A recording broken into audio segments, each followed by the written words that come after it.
ನಮಸ್ತೆ ಪ್ರಿಯ ವಿದ್ಯಾರ್ಥಿಗಳೇ, ನಾವು ಇಂದು 9ನೇ ತರಗತಿ ಇತಿಹಾಸದ ಅಧ್ಯಾಯದ ಮೊದಲ ಭಾಗವಾಗಿರ್ತಕ್ಕಂತಹ ಕ್ರೈಸ್ತ ಧರ್ಮ ಮತ್ತು ಇಸ್ಲಾಂ ಧರ್ಮಗಳು ಎನ್ನುವಂತಹ ಒಂದು ಅಧ್ಯಾಯದ ಬಗ್ಗೆ ವಿಚಾರವನ್ನು ಮಾಡೋಣ. ಈ ಕ್ರೈಸ್ತ ಧರ್ಮ ಮತ್ತು ಇಸ್ಲಾಂ ಧರ್ಮಗಳನ್ನು ನೋಡ್ತಾ ಹೋದರೆ ಇವೆರಡನ್ನೇ ನಮಗೆ ಮುಖ್ಯವಾಗಿ ಇಟ್ಟಿದ್ದಾರೆ. ಯಾಕೆ ಇಟ್ಟಿದ್ದಾರೆ, ಅದರಲ್ಲಿ ಯಾವ್ಯಾವ ಅಂಶಗಳು ಬರುತ್ತೆ, ಇದನ್ನು ಸ್ಥಾಪನೆ ಮಾಡಿದ ಯಾರು, ಇದರಲ್ಲಿ ಬರ್ತಕ್ಕಂಥ ಪ್ರಮುಖ ಅಂಶಗಳು ಏನು ಎನ್ನುವಂಥದ್ದನ್ನು ನೋಡ್ತಾ ಹೋಗೋಣ. ಸೊ ಹಾಗಾದರೆ ಈ ಅಧ್ಯಾಯದಲ್ಲಿ ಕೆಳಕಂಡಂತಹ ಅಂಶಗಳು ಯಾವ್ಯಾವ ಬರ್ತವೆ ಎನ್ನುವಂಥದ್ದನ್ನು ಈಗ ನಾವು ನೋಡ್ತಾ ಹೋಗೋಣ. ಕ್ರೈಸ್ತ ಧರ್ಮದ ಆರಂಭ ಯಾವ ರೀತಿ ಆಯಿತು, ಮತ್ತು ಯೇಸು ಕ್ರಿಸ್ತರ ಜೀವನ ಮತ್ತು ಬೋಧನೆಗಳು ಯಾವ್ಯಾವು, ಮತ್ತು ಕ್ರೈಸ್ತ ಧರ್ಮದ ಪ್ರಚಾರ ಮತ್ತು ಕೊಡುಗೆಗಳು ಏನೇನು ಸಮಾಜಕ್ಕೆ ಎನ್ನುವಂಥದ್ದನ್ನು ನೋಡ್ಬೋದು. ಆಮೇಲೆ ಕೊನೆಯದಾಗಿ ಕ್ರೈಸ್ತ ಧರ್ಮದ ಪಂಗಡಗಳು, ಬಹುತೇಕವಾಗಿ ಇಷ್ಟನ್ನು ನಾವು ಗಮನಿಸ್ಬೋದು. ಈಗ ನೋಡಿ, ನಾನು ಕೆಲವೊಂದು ಸಿಂಬಲ್ಗಳನ್ನು ತೋರಿಸ್ತೇನೆ, ಮೂರ್ತಿಗಳನ್ನು ಅಥವಾ ಸಂಕೇತಗಳನ್ನು ನಾನು ತೋರಿಸ್ತೇನೆ. ಇವು ಯಾವ ಧರ್ಮಕ್ಕೆ ಸಂಬಂಧಪಟ್ಟವು ಅಂತ ಸ್ವಲ್ಪ ಹೇಳ್ತೀರಾ? ಇದ್ಯಾವುದು ಯಾವುದು? Yes, very good, Hindu. ಹಾಗಾದರೆ ಇದು ಯಾವುದು? ಎಸ್, ಜೈನ. ಇದು ಯಾವುದು ಹಾಗಾದರೆ ಪ್ಲಸ್ ಮಾರ್ಕ್ದು? ಎಸ್, ವೆರಿ ಗುಡ್, ಕ್ರೈಸ್ತ. ಹಾಗಾದರೆ ಇದು ಯಾವ ಮೂರ್ತಿ? ಎಸ್, ವೆರಿ ಗುಡ್, ಬೌದ್ಧ ಧರ್ಮ. ಇದು ಯಾವುದು ಹಾಗಾದರೆ? ನೋಡಿ, ಹಾಗಾದ್ರೆ ನಿಮ್ಗೆ ಗೊತ್ತಿಲ್ಲ ಅನ್ಸುತ್ತೆ. ನೋಡಿ, ಇದು ಯಾವ್ದು ಒಂದು ಇದಕ್ಕೆ ಸಂಬಂಧಪಟ್ಟತೆ ನೋಡ್ಕೊಳ್ಳಿ ಇವಾಗ. ಎಸ್, ಸಿಖ್ ಧರ್ಮಕ್ಕೆ ಸಂಬಂಧಪಟ್ಟಂತ ಒಂದು ಇದಿದು ಸಿಂಬಲ್, ಸಂಕೇತ. ಇದನ್ನು ಗಮನಿಸಿ ನೋಡಿ ಇಟ್ಕೊಳ್ಳಿ. ಇದು ನೋಡಿದ ತಕ್ಷಣ ಇದಕ್ಕೆ ಸಂಬಂಧಪಟ್ಟದ್ದು, ಈ ಧರ್ಮಕ್ಕೆ ಸಂಬಂಧಪಟ್ಟದ್ದು ಅಂತ. ಹಾಗಾದ್ರೆ ಇದು ಯಾವುದು? ಎಸ್, ವೆರಿ ಗುಡ್, ಇಸ್ಲಾಂ ಧರ್ಮ. ಸೊ ಹೀಗೆ ಒಂದೊಂದು ಧರ್ಮಗಳು ಒಂದೊಂದು ಸಂಕೇತಗಳನ್ನು ಇಟ್ಕೊಂಡಿರ್ತಕ್ಕಂಥದ್ದು ಗಮನಿಸ್ಬೋದು ಅನ್ನುವಂಥದ್ದು ಕೂಡ. ಇವೆಲ್ಲ ಸಿಂಬಲ್ಗಳು ಕೂಡ, ಸಂಕೇತಗಳು ಒಂದೊಂದು ಧರ್ಮವನ್ನು ಪ್ರತಿಪಾದಿಸ್ತಾ ಇರ್ತಕ್ಕಂಥದ್ದು ಗಮನಿಸ್ಬೋದಾಗ್ತದೆ ಅನ್ನೋದು ಕೂಡ. ನೋಡಿ, ನಾವು ಪ್ರಪಂಚದ ಇತಿಹಾಸಗಳನ್ನು ನಾವು ಹುಡುಕ್ತಾ ಕೆದಕ್ತಾ ಹೊರಟ್ರೆ ಪುರಾತನ ಕಾಲದಿಂದನೂ ಕೂಡ ಹಲವಾರು ರೀತಿಯ ಧರ್ಮಗಳು ಹುಟ್ಟು ಬೆಳವಣಿಗೆಯನ್ನು ಕಂಡಿರ್ತಕ್ಕಂಥದ್ದನ್ನು ನಾವು ಗಮನಿಸ್ಬೋದಾಗ್ತದೆ ಮಕ್ಕಳೇ. ಇಲ್ಲಿರ್ತಕ್ಕಂಥ ವಿವಿಧ ಸಂಕೇತಗಳು, ಮೂರ್ತಿಗಳು ಆಯಾ ಯಾವ್ಯಾವ ಧರ್ಮಕ್ಕೆ ಸಂಬಂಧಿಸ್ತೇವೆ ಅನ್ನುವಂಥದ್ದನ್ನು ನಾನು ಆಗಲೇ ಬಹುತೇಕವಾಗಿ ನಾವು ನೋಡ್ತೀವಿ. ಹಿಂದೂ ಧರ್ಮ, ಜೈನ ಧರ್ಮ, ಕ್ರೈಸ್ತ ಧರ್ಮ, ಬೌದ್ಧ ಧರ್ಮ, ಸಿಖ್ ಧರ್ಮ, ಇಸ್ಲಾಂ ಧರ್ಮ, ಹೀಗೆ ಪ್ರತಿಯೊಂದು ಧರ್ಮಗಳು ಕೂಡ ತಮ್ಮ ಬೆಳವಣಿಗೆಯನ್ನು ಹುಟ್ಟನ್ನು ಕಂಡುಕೊಂಡಿರ್ತಕ್ಕಂಥದ್ದನ್ನು ಗಮನಿಸ್ಬೋದು. ಈ ಪ್ರಪಂಚದ ಚರಿತ್ರೆಯಲ್ಲಿ ಬಹುತೇಕವಾಗಿ ಧರ್ಮಗಳ ಹುಟ್ಟು ಬೆಳವಣಿಗೆಯನ್ನು ನಾವು ಇದರಿಂದಲೂ ಕೂಡ ನಾವು ಗಮನಿಸಲಿಕ್ಕೆ ಸಾಧ್ಯ ಆಗ್ತದೆ ಮಕ್ಕಳೇ. ಅವುಗಳಲ್ಲಿ ಹಿಂದೂ ಧರ್ಮ, ಜೈನ ಧರ್ಮ, ಬೌದ್ಧ ಧರ್ಮ, ಜೆರಾಸ್ಟ್ರಿಯನ್ ಧರ್ಮಗಳು, ಇವು 1000 ಶಕಪೂರ್ವ ಅಂದರೆ ಕ್ರಿಸ್ತ ಹುಟ್ಟುವುದಕ್ಕಿಂತ ಇಂಚಿನಿಂದಲೇ, ಅಂದರೆ ಸಾಮಾನ್ಯ ಶಕಪೂರ್ವ ಅಂತ ಕೂಡ ಕರಿತೀವಿ ನಾವು ಮಕ್ಕಳೇ. ಇಲ್ಲಿ ನೋಡಿ, ಓಕೆ, ಸಾಶಾಪು ಅಂದರೆ ಸಾಮಾನ್ಯ ಶಕಪೂರ್ವ ಅಂತ ಕರಿತೀವಿ. ಅವು ಹಿಂದಿನಿಂದಲೂ ಕ್ರಿಸ್ತ ಹುಟ್ಟೋದಕ್ಕಿಂತ ಹಿಂದೆ ಕ್ರಿಸ್ತ ಪೂರ್ವ ಅಂದರೆ ಶಕಪೂರ್ವ ಅಂತ ಕರಿತೀವಿ. ಅವನು ಹುಟ್ಟಿದ ನಂತರ ಅವನ ಕ್ರಿಸ್ತ ಶಕ ಅಂತ ಕರಿತೀವಿ ಮಕ್ಕಳೇ, ಅದು ನೆನ್ಪಿಟ್ಕೋಬೇಕು. ಸಾಮಾನ್ಯ ಸ್ಥಾಪನೆಯಾಗಿ ಪ್ರಪಂಚದೊಳಗೆ ಹಿಂದಿನ 1000 ವರ್ಷಗಳ ಹಿಂದಿನಿಂದಲೂ ಸ್ಥಾಪನೆಯಾಗಿ ಅವು ಪ್ರಪಂಚದಾದ್ಯಂತ ಇವತ್ತೇನಾಗಿದ್ದಾವೆ, ಪ್ರಚಾರವನ್ನು ಮತ್ತು ವಿಸ್ತರಿಸಿರ್ತಕ್ಕಂಥದ್ದನ್ನು ಮಕ್ಕಳೇ ನಾವು ಗಮನಿಸ್ಬೋದಾಗ್ತದೆ. ಅದೇ ರೀತಿಯಲ್ಲಿ ಈ ಕ್ರಿಸ್ತ ಧರ್ಮ ಮತ್ತು ಇಸ್ಲಾಂ ಧರ್ಮಗಳು ಕೂಡ ಬೆಳವಣಿಗೆ ಆಗಿರ್ತಕ್ಕಂಥದ್ದು ಪ್ರಪಂಚದಾದ್ಯಂತ ಬೆಳವಣಿಗೆ ಆಗಿರೋದ್ರಿಂದ ಆ ಎರಡು ಧರ್ಮಗಳನ್ನು ಇಲ್ಲಿ ಮುಖ್ಯವಾಗಿ ಕೊಟ್ಟಿದ್ದಾರೆ ಮಕ್ಕಳು, ಅದರ ಹೊರತು ಬೇರೆನೇ ಇಲ್ಲ. ಅದೇ ರೀತಿ ಕ್ರೈಸ್ತ ಮತ್ತು ಇಸ್ಲಾಂ ಧರ್ಮಗಳು ಅಂದರೆ ಸಾಮಾನ್ಯ ಶಕ 1ನೇ ಶತಮಾನದಲ್ಲಿ, ಅಂದರೆ ಕ್ರಿಸ್ತ ಹುಟ್ಟಿದಂಥ 1ನೇ ಶತಮಾನದಲ್ಲಿ ಅವು ಬೆಳವಣಿಗೆ ನೋಡಿ, ಬಹಳಷ್ಟು ವರ್ಷಗಳ ಹಿಂದೆ ರಚನೆ ಆಗದಿದ್ರು ಕೂಡ ಸಾಮಾನ್ಯ ಶಕಪೂರ್ವ 1ನೇ ಶತಮಾನದಲ್ಲಿ ಇವು ರಚನೆ ಆಗಿದ್ರು, ಸ್ಥಾಪನೆ ಆಗಿದ್ರು ಕೂಡ ಇಂದು ವಿಶ್ವದ ಪ್ರಮುಖ ಎಲ್ಲ ರಾಷ್ಟ್ರಗಳಲ್ಲೂ ಈ ಧರ್ಮಗಳು ಏನಾಗಿದ್ದಾವೆ ಇವತ್ತು ಪ್ರಚಾರವನ್ನು ವಿಸ್ತರಣೆ ಆಗಿರ್ತಕ್ಕಂಥದ್ದನ್ನು ಗಮನಿಸ್ಬೋದಾಗ್ತದೆ. ಎಲ್ಲ ಪ್ರಪಂಚದ ಎಲ್ಲ ಮೂಲೆಗಳಲ್ಲಿ ಈ ಧರ್ಮದ ಒಂದು ಬೆಳವಣಿಗೆ ಆಗಿರ್ತಕ್ಕಂಥದ್ದನ್ನು ಗಮನಿಸ್ಬೋದಾಗ್ತದೆ ಮಕ್ಕಳೇ. ಇವು ಲೇಟಾಗಿ ಹುಟ್ಟಿದ್ರು ಕೂಡ, ಲೇಟಾಗಿ ಬೆಳವಣಿಗೆ ಸ್ಥಾಪನೆ ಆದರೂ ಕೂಡ ಪ್ರಪಂಚದಾದ್ಯಂತ ಇವತ್ತು ವಿಸ್ತರಣೆ ಆಗಿರ್ತಕ್ಕಂಥದ್ದನ್ನು ಗಮನಿಸ್ಬೋದು ಮಕ್ಕಳೇ. ಇವೆರಡು ಧರ್ಮಗಳು ಮಧ್ಯ ಏಷ್ಯಾದಲ್ಲಿ ಜನ್ಮವನ್ನು ತಾಳಿ ನಂತರ ಪ್ರಪಂಚದ ಬೇರೆ ಬೇರೆ ರಾಷ್ಟ್ರಗಳಲ್ಲಿ ಏನಾದರೂ ಇವು ಬೆಳವಣಿಗೆ ಆಗ್ತಾ ಬಂದು ಇವತ್ತು ಪ್ರಪಂಚದಾದ್ಯಂತ ವಿಸ್ತರಣೆ ಆಗಿರ್ತಕ್ಕಂಥದ್ದು. ಮಧ್ಯ ಏಷ್ಯಾ ಅಂದರೆ ಕರೆಕ್ಟ್ ಮಧ್ಯ ಏಷ್ಯಾ, ನಮ್ಮ ಭಾರತ ಏಷ್ಯಾ ಖಂಡದಲ್ಲಿ ಬರುತ್ತಲ್ವಾ, ಏಷ್ಯಾ ಖಂಡದ ಮಧ್ಯಭಾಗದಲ್ಲಿ ಸ್ಥಾಪನೆ ಆದವು, ಅಲ್ಲಿ ಉಟ್ಕೊಂಡಿದ್ದು, ಅಲ್ಲಿಂದ ಇವತ್ತು ಪ್ರಪಂಚದಾದ್ಯಂತ ಏನಾಗಿದ್ದಾವೆ, ಪ್ರಚಾರ ಆಗಿದ್ದಾವೆ. ಇಂತಹ ಈ ಎರಡು ಧರ್ಮಗಳನ್ನು ನಾವು ಸೆಮಿಟಿಕ್ ಧರ್ಮಗಳಂತಲೂ ಕೂಡ ನಾವು ಕರೀತೇವೆ. ಓಕೆ, ವೆರಿ ಇಂಪಾರ್ಟೆಂಟ್, ನೆನ್ಪಿಟ್ಕೋಬೇಕು. ಸೆಮಿಟಿಕ್ ಧರ್ಮಗಳು ಅಂತಲೂ ಕೂಡ ನಾವೆಲ್ಲ ಕರೀತೇವೆ ಮಕ್ಕಳೇ. ಸೊ ಅದರಲ್ಲಿ ಮೊದಲನೇದು ಕ್ರೈಸ್ತ ಧರ್ಮದ ಬಗ್ಗೆ ಈಗ ನಾವು ನೋಡ್ತಾ ಹೋಗೋಣ. ಕ್ರೈಸ್ತ ಧರ್ಮ ಅಂದರೆ ನೀವು ಬಹುತೇಕವಾಗಿ ಗೊತ್ತಿರುತ್ತೆ ಮಕ್ಕಳೇ, ಕ್ರಿಸ್ತನ ಒಂದು ಪ್ರಯತ್ನದಿಂದ ಆಗಿರುವಂಥ ಕ್ರಿಸ್ತನ ಒಂದು ಪ್ರಯತ್ನದಿಂದ ಸ್ಥಾಪನೆ ಆಗಿರ್ತಕ್ಕಂಥ ಒಂದು ಧರ್ಮ ಅಂತ. ಇದರ ಸ್ಥಾಪನೆ ಬಗ್ಗೆ ನೋಡ್ತಾ ಹೋದರೆ ಕ್ರೈಸ್ತ ಧರ್ಮವು ರೋಮನ್ ಸಾಮ್ರಾಜ್ಯದ ಆಡಳಿತಕ್ಕೆ ಒಳಗಾಗಿದ್ದಂತಹ ಪ್ಯಾಲೆಸ್ಟೈನ್ ಪ್ರಾಂತ್ಯದ ನಜರತ್ ಎನ್ನುವಂತಹ ಒಂದು ಪ್ರದೇಶದಲ್ಲಿ ಸ್ಥಾಪನೆ ಆಗಿರ್ತಕ್ಕಂಥದ್ದು. ಪ್ಯಾಲೆಸ್ಟೈನ್ ಪ್ರಾಂತ್ಯದ ನಜರತ್, ಈ ಪ್ಯಾಲೆಸ್ಟೈನು ಇದು ರೋಮನ್ ಸಾಮ್ರಾಜ್ಯದ ಆಡಳಿತಕ್ಕೆ ಒಳಗಿದ್ದಂತಹ ಒಂದು ಪ್ರದೇಶ. ಆ ಪ್ರಾಂತ್ಯದ ನಜರತ್ನಲ್ಲಿ ಇದು ಮೊಟ್ಟ ಮೊದಲಾಗಿ ಸ್ಥಾಪನೆ ಆಗುತ್ತೆ ಮಕ್ಕಳೇ. ಎಷ್ಟರಲ್ಲಿ ಅಂತ ನೋಡೋದಾದ್ರೆ 1000 ದಶಕ, ಆಗಲೇ ಹೇಳಿದೆ 1ನೇ ಶತಮಾನದಲ್ಲಿ ಎನ್ನುವಂಥದ್ದು ಇದು ಸ್ಥಾಪನೆ ಆಗಿರ್ತಕ್ಕಂಥದ್ದು. ಇದರ ಸ್ಥಾಪಕರು ನಾವು ಆಗಲೇ ಹೇಳಿದಾಗೆ ಜೀಸಸ್ ಕ್ರಿಸ್ತರು ಇದರ ಸ್ಥಾಪನೆಯನ್ನು ಮಾಡಿರ್ತಕ್ಕಂಥ ನೆನ್ಪಿಟ್ಕೋಬೇಕು. ಕ್ರೈಸ್ತ ಧರ್ಮದ ಸ್ಥಾಪನೆಗೂ ಮುಂಚೆ ಇದ್ದಂತಹ ಒಂದು ಪರಿಸ್ಥಿತಿ ಹೇಗಿದೆ, ಯಾಕೆ ಸ್ಥಾಪನೆ ಆಯ್ತು, ಇದು ಇದಕ್ಕಿದಂತೆ ಸ್ಥಾಪನೆ ಆಯ್ತು, ಎಲ್ಲಿ ಸ್ಥಾಪನೆ ಆಯ್ತು ಅನ್ನೋದ್ರನ್ನ ನೀವು ಗಮನಿಸಿದ್ರಿ. ಆ ಸ್ಥಾಪನೆ ಆಗಲಿಕ್ಕೆ ಇದ್ದಂಥ ಒಂದು ಪರಿಸ್ಥಿತಿ ಏನು, ಯಾಕೆ ಸ್ಥಾಪನೆ ಆಯಿತು ಅನ್ನುವಂಥದ್ದು ನೋಡೋದಾದ್ರೆ, ಕ್ರೈಸ್ತ ಧರ್ಮ ಸ್ಥಾಪನೆಗೆ ಮುಂಚೆ ಪ್ಯಾಲೆಸ್ಟೈನ್ ಎನ್ನುವಂಥ ಪ್ರಾಂತ್ಯ ಏನಿತ್ತಲ್ಲ, ಅದು ಉಟ್ಕೊಂಡಿತ್ತಲ್ಲ, ಅಲ್ಲಿ ನೆಲೆಸಿದಂಥ ಯಹೂದಿಗಳು, ಕ್ರೈಸ್ತ ಧರ್ಮಕ್ಕೆ ಸಂಬಂಧಪಟ್ಟಂಥ ಯಹೂದಿಗಳು ಸಾಕಷ್ಟು ಮೂಢನಂಬಿಕೆಗಳಿಗೆ ಒಳಗಾಗಿದ್ರು ಮತ್ತು ರೋಮನ್ ಸಾಮ್ರಾಜ್ಯದ ಆಡಳಿತಕ್ಕೆ ಒಳಪಟ್ಟಿತ್ತಲ್ಲ ಆ ಪ್ರಾಂತ್ಯ, ಆ ಸಾಮ್ರಾಜ್ಯದ ದುರಾಡಳಿತಕ್ಕೆ ಒಳಗಾಗಿ ಅನೇಕ ಕಷ್ಟ ನಷ್ಟಗಳನ್ನು ಇವರು ಅನುಭವಿಸ್ತಾ ಇದ್ರು. ಹಾಗಾಗಿ ಅದರಿಂದ ಮುಕ್ತಿಯನ್ನು ಪಡ್ಕೊಳ್ಳಿಕ್ಕೆ ಹೊಸ ನಾಯಕನ ಒಂದು ಚಿಂತೆಯಲ್ಲಿ ತೊಡಗಿದ್ರು. ಹೊಸ ನಾಯಕ ಬೇಕು, ಒಂದು ಹೊಸದಾದಂಥ ಒಂದು ಜೀವನ ಬೇಕು ಎನ್ನುವಂಥದ್ರ ಕಡೆಗೆ ಹೆಚ್ಚು ಒಲವನ್ನು ತೋರಿಸ್ತಾ ಇದ್ರು. ಅಂತ ಆ ಒಂದು ಹಿನ್ನೆಲೆಯಲ್ಲಿ ಈ ಒಂದು ಧರ್ಮ ಉಟ್ಕೊಳ್ಳಿಕ್ಕೆ ಸಾಧ್ಯ ಆಗಿತ್ತು ಮಕ್ಕಳೇ ಅನ್ನುವಂಥದ್ದು ಕೂಡ. ಸೊ ಹಾಗಾದ್ರೆ ಇಲ್ಲೊಂದು ಕೆಲವೊಂದು ಪ್ರಶ್ನೆಗಳನ್ನು ಕೇಳ್ತೇನೆ ನೋಡಿ, ಅದರಲ್ಲಿ ನೀವು ಉತ್ತರಿಸ್ಬೇಕು ನೀವು. ಹಾಗಾದ್ರೆ ಕ್ರೈಸ್ತ ಮತ್ತು ಇಸ್ಲಾಂ ಧರ್ಮಗಳು ಡ್ಯಾಶ್ನಲ್ಲಿ ಜನ್ಮ ತಳೆದವೋ, ಇದು ಹೋಮ್ವರ್ಕ್ ಬರ್ಕೊಂಬರ್ಬೇಕು ನೀವು. ಓಕೆ, ಎಷ್ಟರಲ್ಲಿ ಜನ್ಮ ತಳೆದವೋ? ಎಸ್, 1. ಎರಡನೇದಾಗಿ ಕ್ರೈಸ್ತ ಮತ್ತು ಇಸ್ಲಾಂ ಧರ್ಮಗಳನ್ನು ಡ್ಯಾಶ್ ಮತಗಳೆಂದು ಹೇಳಲಾಗಿದೆ. ಎಂತಹ ಮತಗಳಂತೇಳಿ ನಾವು ಕರೀತೇವೆ ಎನ್ನುವಂಥದ್ದು ಕೂಡ. 3ನೇದು, ಕ್ರೈಸ್ತ ಧರ್ಮವು ಪ್ಯಾಲೆಸ್ಟೈನ್ ಪ್ರಾಂತ್ಯದ ಡ್ಯಾಶ್ನಲ್ಲಿ ಸ್ಥಾಪನೆ ಆಯಿತು. ಆಗಲೇ ನಾನು ಉತ್ತರ ಹೇಳಿದ್ದೀನಿ, ಅದಕ್ಕೆ ನೀವು ಪ್ರಶ್ನೆಗಳಿಗೆ ಉತ್ತರಗಳನ್ನು ಬರ್ಕೊಂಬರ್ಬೇಕು ಮನೆಯಲ್ಲಿ.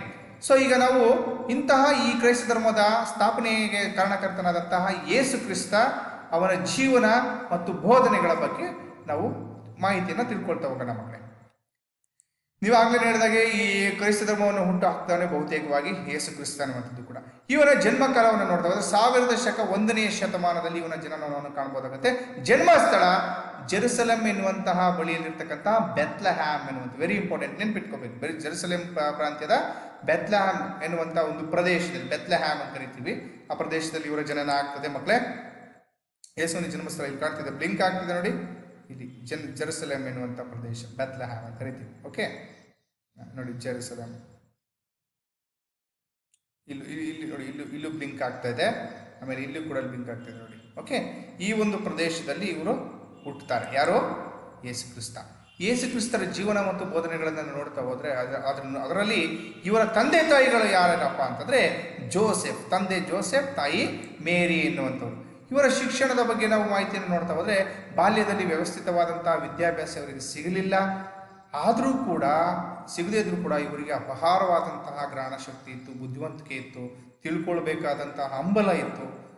ಈ ಥರದ ಬಹಳಷ್ಟು ಜ್ಞಾನವಂತರಾಗಿದ್ದರು ಇವರು ಕ್ರಿಸ್ತರು. ಹಾಗಾಗಿ ಒಬ್ಬ ಮಹಾನ್ ನಾಯಕ ಆಗ್ಲಿಕ್ಕೆ ಕಾರಣ ಆಯಿತು ಮಕ್ಕಳೇ. ನಾವು ಒಂದು ತಿಳ್ಕೋಬೇಕು, ನಮ್ಮಲ್ಲಿ ತಿಳಿದುಕೊಳ್ಳುವ ಹಂಬಲ ಜಾಸ್ತಿ ಇದ್ದಾಗ ಭಾಳಷ್ಟು ನಾವು ಬೆಳವಣಿಗೆ ಆಗಲಿಕ್ಕೆ ಕಾರಣ ಆಗ್ತದೆ ಅನ್ನುವಂಥದ್ದು ಕೂಡ. ಸೊ ಹಾಗೆಯೇ ಇವರು ವಿದ್ಯಾಭ್ಯಾಸ ಸಿಗದೇ ಇದ್ರೂ ಕೂಡ ಈ ಪ್ರಪಂಚವೇ ನೆನೆಸುವಂತಹ ಮಹಾನ್ ನಾಯಕನಾಗಿ ಬೆಳವಣಿಗೆ ಆಗಿದ್ದು ಅನ್ನೋದು ಕೂಡ. ಸೊ ಈ ಒಂದು ಯೇಸು ಕ್ರಿಸ್ತರು ಅಪಾರವಾದಂತಹ ಧಾರ್ಮಿಕ ಜ್ಞಾನವನ್ನು ಒಂದು ತಿಳ್ಕೊಂಡಿದ್ರು. ಭಾಳಷ್ಟು ಧಾರ್ಮಿಕವಾದಂತಹ ಜ್ಞಾನವನ್ನು ಭಾಳಷ್ಟು ತಿಳ್ಕೊಂಡಿದ್ರು.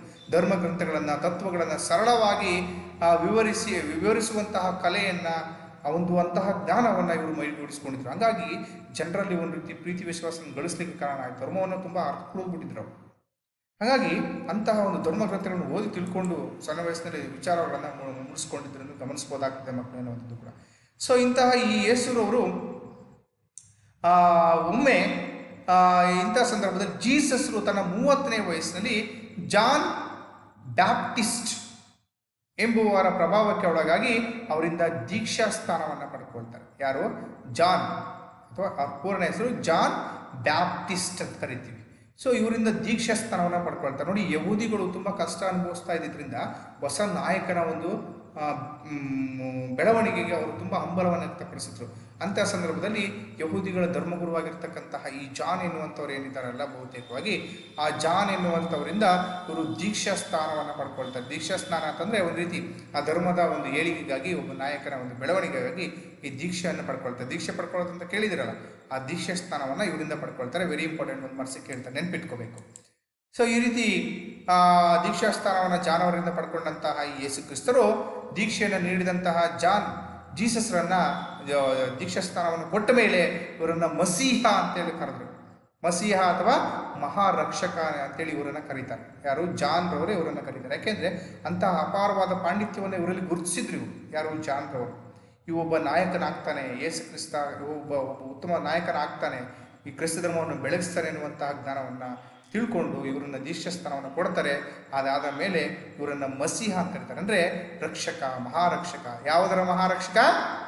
ಎಸ್, ಯಹೂದಿಗಳ ಮತ್ತು ಕ್ರೈಸ್ತ ಧರ್ಮದ ಮಹಾರಕ್ಷಕನಾಗ್ತಾನೆ ಎನ್ನುವಂಥ ಹಿನ್ನೆಲೆಯಲ್ಲಿ ಈ ಒಂದು ಮಾತನ್ನು ಅವರು ಕರೀತಾರೆ. ಓಕೆ, ಹಾಗಾದರೆ ಇಲ್ಲೊಂದು ಪ್ರಶ್ನೆಗಳಿಗೆ ಕೆಲವೊಂದು ಉತ್ತರಗಳನ್ನು ನೀವು ಕೊಡಬೇಕಾಗ್ತದೆ ಮಕ್ಕಳೇ. ಜೀಸಸ್ರವರು ಯಾರಿಂದ ಅಥವಾ ಡ್ಯಾಶ್ರಿಂದ ದೀಕ್ಷಾಸ್ಥಾನಕ್ಕೆ ಒಳಪಟ್ಟರು? ಓಕೆ. ಎರಡನೇದು, ಜಾನ್ ಜೀಸಸ್ರನ್ನು ಡ್ಯಾಶ್ ಅಥವಾ ಡ್ಯಾಶ್ ಎಂದು ಕರೆದನು. ಏನಂತ ಕರೆದ್ರು ಅವ್ರನ್ನ ದೀಕ್ಷಾಸ್ಥಾನ ಕೊಟ್ಟ ಮೇಲೆ? ಜೀಸಸ್ರ ತಂದೆ ಮತ್ತು ತಾಯಿಗಳು ಯಾರ್ಯಾರು ಅನ್ನುವಂಥದ್ದನ್ನು ನೀವು ತಿಳ್ಕೊಬೇಕು, ಅದು ಬರ್ಕೊಂಬರ್ಬೇಕಾಗ್ತದೆ ಮಕ್ಕಳು. ಇಂತಹ ಈ ಜೀಸಸ್ರವರು ದೀಕ್ಷಾಸ್ಥಾನವನ್ನು ಸ್ವೀಕರಿಸಿದ ನಂತರದಲ್ಲಿ ಅವ್ರು ಏನು ಮಾಡಿದ್ರು ಅಂದರೆ ತಮ್ಮ ಜೀವನವನ್ನು ಕಷ್ಟದಲ್ಲಿದ್ದಂಥ ಜನರಿಗೋಸ್ಕರ ಮುಡುಪಾಗಿಟ್ರು ಮಕ್ಕಳೇ. ಸೊ ಆ ಜನರ ಒಂದು ಬದುಕನ್ನು ಸುಂದರಗೊಳಿಸುವಂತಹ, ಜನರ ಬದುಕನ್ನು ಕತ್ತಲೆಯನ್ನು ಓಡಿಸುವಂಥ ಕೆಲಸವನ್ನು ಮಾಡುವಂಥ ಕೆಲಸಗಳನ್ನು ಮಾಡಿದ್ರು. ಜನರಿಗೆ ದಿವ್ಯ ಜ್ಞಾನವನ್ನು ಬೋಧಿಸ್ತಾ ಬಂದರು. ಮಾನಸಿಕ ನೆಮ್ಮದಿಯನ್ನು ಅವರ ಜೀವನದಲ್ಲಿ ತಂದೊಡ್ಡುವಂಥ ಕೆಲಸಗಳನ್ನು ಮಾಡ್ತಾರೆ. ಅಂದರೆ ಸಮಾಜದ ಏಳಿಗೆಗಾಗಿ, ಸಮಾಜದ ಜನರ ಒಂದು ಅಭ್ಯುದಯಕ್ಕಾಗಿ ತಮ್ಮ ಜೀವನವನ್ನು ಮುಡುಪಾಗಿರ್ತಕ್ಕಂಥ ಕೆಲಸಗಳನ್ನು ಮಾಡ್ತಾ ಬಂದರು ಮಕ್ಕಳೇ. ಅಲ್ಲಿಂದ ಒಬ್ಬ ಮಹಾನಾಯಕನ ಬೆಳವಣಿಗೆಗೆ ಕಾರಣ ಆಗಿದ್ರು ಅನ್ನುವಂಥದ್ದು ಕೂಡ. ಜೀಸಸ್ರ ಈ ಸೇವಾ ಮನೋಭಾವನೆಯನ್ನು ಮತ್ತು ಅನುಕಂಪಗಳು ದಿನ ದಿನ ಹೆಚ್ಚಾಗ್ತಾ ಬಂದು ಎಲ್ಲ ವರ್ಗಗಳನ್ನು ಆಕರ್ಷಿಸುವಂಥ ಕೆಲಸಗಳನ್ನು ಮಾಡ್ತಾ ಬಂದರು. ಹಾಗಾಗಿ ಕೆಲವೇ ವರ್ಷಗಳಲ್ಲಿ ಇವರು ಏನಾಗ್ತಾ ಬಂದರು? ಅತ್ಯಂತ ಜನಪ್ರಿಯ ಆಗ್ತಾ ಬಂದರು ಮಕ್ಕಳೇ.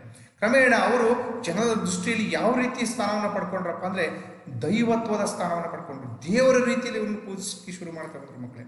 ಅಷ್ಟು ಜನೋಪಕಾರಿ ಕೆಲಸಗಳನ್ನು ಈ ಒಂದು ಕ್ರಿಸ್ತರು ಮಾಡುವಂಥ ಕೆಲಸಗಳನ್ನು ಮಾಡಿದ್ರು. ಹಾಗಾಗಿ ಜನರಲ್ಲಿ ಇವರ ಬಗ್ಗೆ ದೈವತ್ವ ಮೂಡಲಿಕ್ಕೆ ಕಾರಣ ಆಯಿತು. ಸೊ ಆ ಒಂದು ಇವರ ಈ ಕೆಲಸಗಳೇ ಇವರಿಗೆ ಒಮ್ಮೊಮ್ಮೆ ಮುಳ್ಳಾಗಲಿಕ್ಕೆ ಕಾರಣ ಆಯಿತು. ಏನಪ್ಪ ಅದು ಅಂದರೆ ವಿರೋಧ ಹಾಗೂ ರಾಜದ್ರೋಹದ ಆರೋಪ ಇವರ ಮೇಲೆ ಬರ್ತಾ ಬಂತು. ಯಾವಾಗ ಜನತೆಯನ್ನು, ಸಮಾಜದ ಕೊಳಕನ್ನು ಹೋಗಲಾಡಿಸಲಿಕ್ಕೆ ಶುರು ಮಾಡ್ತಾ ಬಂದರು, ಕಟ್ಟ ಸಂಪ್ರದಾಯವಾದಿಗಳೇನಿದ್ರಲ್ಲ, ಯೇಸುವಿನ ಜನಪ್ರಿಯತೆಯನ್ನು ಸಹಿಸಲಿಕ್ಕೆ ಆಗದೆ ಇರ್ತಕ್ಕಂಥ ಕಟ್ಟ ಸಂಪ್ರದಾಯವಾದಿಗಳು, ಯಹೂದಿಗಳು ಅವರನ್ನು ವಿರೋಧಿಸಲಿಕ್ಕೆ ಶುರು ಮಾಡ್ತಾ ಬಂದರು. ಅಂದರೆ ಯಹೂದಿಗಳನ್ನು ಸಂಪೂರ್ಣ ಎಲ್ಲರೂ ಅಲ್ಲ, ಈ ಕಟ್ಟ ಸಂಪ್ರದಾಯವನ್ನು ಪಾಲಿಸ್ತಾ ಇದ್ದಾರೆ. ನಮ್ಮದೇ ಸರಿ, ನಾವು ಮಾಡಿದ್ದೆ, ಅವ್ರು ಮಾಡೋದು ತಪ್ಪಾದರೂ ಕೂಡ ನಮ್ಮದೇ ಸರಿ ಅಂತೇಳಿ ಭಾವನೆಯನ್ನು ಒಳಗೊಂಡಿರ್ತಾರಲ್ಲ ಅವರು ಇವರ ಈ ಕಾರ್ಯವನ್ನು ವಿರೋಧಿಸಿದ್ರು. ಎಲ್ಲ ಜನಗಳು ಇವರನ್ನು ಪ್ರೀತಿಸ್ತಾ ಇದ್ದಾರೆ, ನಮ್ಮ ಆಡಳಿತಕ್ಕೆ ತೊಂದರೆ ಆಗುತ್ತೆ, ತಮ್ಮ ಒಂದು ಸಿಂಹಾಸನಕ್ಕೆ ಧಕ್ಕೆ ಉಂಟಾಗುತ್ತೆ ಎನ್ನುವಂಥ ಕಾರಣದಿಂದ ಇವರನ್ನು ರಾಜದ್ರೋಹದ ಒಂದು ಆರೋಪವನ್ನು ಹೊರಿಸುವಂಥ ಕೆಲಸವನ್ನು ಯೇಸು ಕ್ರಿಸ್ತರ ಮೇಲೆ ಮಾಡಲಾಗ್ತದೆ ಮಕ್ಕಳೇ. ಹಾಗಾಗಿ ಇಂಥ ಸಂಪ್ರದಾಯವಾದಿಗಳು, ಯಹೂದಿಗಳು ಜೀಸಸ್ರ ಬಗ್ಗೆ ರೋಮನ್ ಸಾಮ್ರಾಜ್ಯದ ರಾಜ್ಯಪಾಲನಾಗಿರ್ತಕ್ಕಂತಹ, ನೆನ್ಪಿಟ್ಕೋಬೇಕು, ಪಾಂಟಿಯಸ್ ಪಿಲಾತ ಎನ್ನುವಂಥವ್ರು, ಅವರು ರಾಜ್ಯಪಾಲರು ಇಲ್ಲಿಯ ರೋಮನ್ ಸಾಮ್ರಾಜ್ಯದ ಬಹುತೇಕವಾಗಿ ರೋಮನ್ ಸಾಮ್ರಾಜ್ಯದ ರಾಜ್ಯಪಾಲನ ಕಾರ್ಯನಿರ್ವಹಿಸ್ತಕ್ಕಂತಹ ಪಾಂಟಿಯಸ್ ಪಿಲಾತನಿಗೆ ಒಂದು ದೂರನ್ನು ಕೊಟ್ಟು ರಾಜದ್ರೋಹದ ಆರೋಪವನ್ನು ಇವರ ಮೇಲೆ ಮಾಡ್ತಾರೆ. ಹಾಗಾಗಿ ಇವರನ್ನು ಬಂಧಿಸುವಂಥ ಕೆಲಸಗಳನ್ನು ಮಾಡ್ತಾರೆ. ವಿಚಾರಣೆಯನ್ನು ಮಾಡುವಂಥ ಒಂದು ವಿಚಾರಣೆ ಮಾಡುವಂಥ ಒಂದು ಕಾರಣದಿಂದಾಗಿ ಜೀಸಸ್ರನ್ನ ಗೋಲ್ಗೋತ ಎನ್ನುವಂತಹ ಒಂದು ಬೆಟ್ಟದಲ್ಲಿ ಇವರ ಮೇಲೆ ಆರೋಪವನ್ನು ಹೊರಿಸಿ, ನೆನಪಿಟ್ಕೋಬೇಕು, ಗೋಲ್ಗೋತ ಎನ್ನುವಂತಹ ಒಂದು ಬೆಟ್ಟದಲ್ಲಿ ಶುಕ್ರವಾರದ ದಿನದಂದು ಇವರನ್ನು ಶಿಲುಬೆಗೆ ಏರಿಸ್ತಾರೆ. ಶಿಲುಬೆಗೆ ಏರಿಸಿದ್ರಿಂದ ಇವರು ಅಲ್ಲಿ ಪ್ರಾಣವನ್ನು ತ್ಯಾಗ ಮಾಡ್ತಾರೆ. ಆರೋಪವನ್ನು ಹೊತ್ಕೊಂಡು ಪ್ರಾಣವನ್ನು ತ್ಯಾಗ ಮಾಡಬೇಕಾದಂಥ ಪರಿಸ್ಥಿತಿ ಇವರಿಗೆ ಬರ್ತದೆ. ಸೊ ಹಾಗಾಗಿ ಇವರನ್ನು ಈ ಶಿಲುಬೆಗೆ ಏರಿಸಿದಂತಹ ಈ ಒಂದು ದಿನವನ್ನು ಅಥವಾ ಶುಕ್ರವಾರದ ದಿನವನ್ನು ಕ್ರೈಸ್ತ ಸಮುದಾಯದವರು ಗುಡ್ ಫ್ರೈಡೇ ಅಂತೇಳಿ ಅವ್ರನ್ನ ಆಚರಿಸ್ತಾರೆ. ಅಂದರೆ ಆ ದಿನದಂದು ಅವರನ್ನು ಕುರಿತು ಧ್ಯಾನವನ್ನು ಮಾಡ್ತಾರೆ, ಒಂದು ಪ್ರೇಯರನ್ನು ಮಾಡ್ತಾರೆ ಮಕ್ಕಳೇ. ಹಾಗಾಗಿ ಅದನ್ನು ನೋಡಿ, ಇವತ್ತು ಕ್ರೈಸ್ತ ಧರ್ಮದವರು ಫ್ರೈಡೇ, ಓಕೆ, ಶುಕ್ರವಾರದ ದಿನ ಅದರಲ್ಲಿ ಪ್ರೇಯರನ್ನು ಮಾಡ್ತಕ್ಕಂಥದ್ದನ್ನು ಗಮನಿಸ್ಬೋದು ಚರ್ಚ್ಗಳಲ್ಲಿ. ಓಕೆ, ಹಾಗಾಗಿ ಇಂತಹ ಒಂದು ಉತ್ತಮ ನಾಯಕ ಸಮಾಜದ ಏಳಿಗೆಗೆ ದುಡಿದು ತನ್ನ ಪ್ರಾಣವನ್ನು ತ್ಯಾಗ ಮಾಡಬೇಕಾದಂಥ ಒಂದು ಪರಿಸ್ಥಿತಿ ಅವರಿಗೆ ಬರುತ್ತೆ. ಇಂತಹ ಯೇಸು ಕ್ರಿಸ್ತರು ತನ್ನ 30ನೇ ವಯಸ್ಸಿನಿಂದ 33ನೇ ವಯಸ್ಸಿನವರೆಗೆ ಪ್ಯಾಲೆಸ್ಟೈನ್ ಪ್ರಾಂತ್ಯದ ನೋಡಿ ಇವರ ಬೋಧನೆಗಳು ಇಲ್ಲಿ ತನಕ ಬೋಧನೆಗಳನ್ನು ಎಲ್ಲಿ ಆರಂಭ ಮಾಡ್ತಾರೆ, ಯಾವ ರೀತಿ ಮಾಡ್ತಾರೆ ಅನ್ನುವಂಥದ್ರ ಬಗ್ಗೆ ನೋಡೋದಾದ್ರೆ 30ನೇ ವಯಸ್ಸಿಂದ 33ನೇ ವಯಸ್ಸಿನವರೆಗೆ ಪ್ಯಾಲೆಸ್ಟೈನ್ ಪ್ರಾಂತ್ಯದ ಹಲವಾರು ಭಾಗಗಳಲ್ಲಿ ಸಂಚರಿಸಿ ಸರಳ ಬೋಧನೆಗಳನ್ನು ಅವರು ಜನರಿಗೆ ಮಾಡುವಂಥ ಕೆಲಸವನ್ನು ಮಾಡ್ತಾರೆ. ಕತ್ತಲೆಯನ್ನು ಓಡಿಸಿ ಬೆಳಕನ್ನು ತರುವಂಥ ಪ್ರಯತ್ನಗಳನ್ನು ಮಾಡ್ತಾರೆ. ದೈವತ್ವದ ಬಗ್ಗೆ ಸರಳ ಬೋಧನೆಗಳನ್ನು ಮಾಡುವ ಮೂಲಕ ಮಾನವ ಸಮಾಜಕ್ಕೆ ಒಂದು ಶಾಂತಿ, ಕರುಣೆ ಅಂತವನ್ನು ತುಂಬುವಂತಹ